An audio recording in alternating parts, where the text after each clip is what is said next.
Okay, so regardless of what the bros are saying, here's why it is very significant that this war crime is the kind of war crime that we saw, and why most of these things are good things right now and are mostly what we have predicted.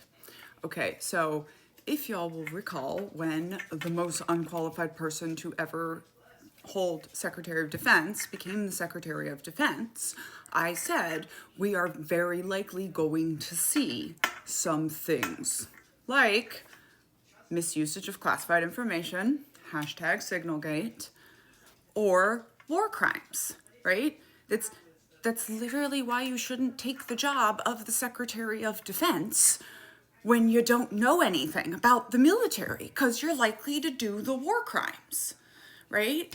But it is very significant that the kind of illegal order following that we saw was the kind where one dude tells one dude to tell one dude to push a button, right? Of course you're going to have those kinds of things happen. They shouldn't, but nobody has ever said that all of the military will refuse the illegal orders, right? In fact, what is very, very significant is that every single service member serving today has been told since their very first day in basic training or boot camp that they are supposed to disobey illegal orders. Yeah, does that mean it always happens? No. We've had plenty of investigations for war crimes throughout the history of the United States military. But does that mean that a 3,000 person brigade full of American citizens are going to turn their weapons on you and massacre Americans? No. No. There's 3,000 people that can stop that from happening. This is very important to understand right now, because the left is trying to give itself this liberal panic. We can't do anything because the military. Stop it. It is impossible to control America by force, and no country in modernity has gone from democracy to dictatorship without owning the military. And no matter how much y'all want to dream it, he doesn't own the military.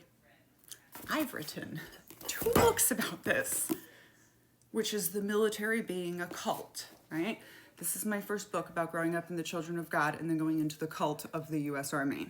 And this is my second book really explaining cults and really going into detail about the US military. You can get signed copies of Uncultured attached or listen to me read it to you anywhere you get your audiobooks. Culting of America comes out January 20th and is available for pre-sales.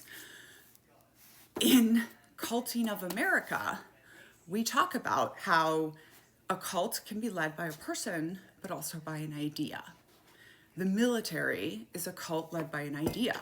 The Mormon Church, I think, became a cult led by an idea. We are the one true church. The military is a cult led by the idea, and that idea is upholding the American Constitution. As a cult, it harms its members, and we don't want to have that conversation as a society. But Donald Trump is not the leader of the cult of the United States military. This loyalty to and upholding the Constitution is so firmly embedded in the culture of the Department of Defense, right? One of our oldest and largest organizations. It doesn't just change at the drop of a hat. And finally, American soldiers have no reason to turn their weapons on you. Because Donald Trump said so? No. Nobody wants to commit war crimes for this man, except the onesies and twosies, like Pete Hegseth, who wrote a book about how we need another Christian crusade, right? Like that guy always wanted to murder people. And yes, there is probably about a 10% of service members who are that guy. And they're generally kept in check by the fact that you need a whole unit to do military operations. So going back to the drone strike, Terrible. Textbook example of war crime. But pretty significant that it was 3 people, not 3,000. Hopefully this helps.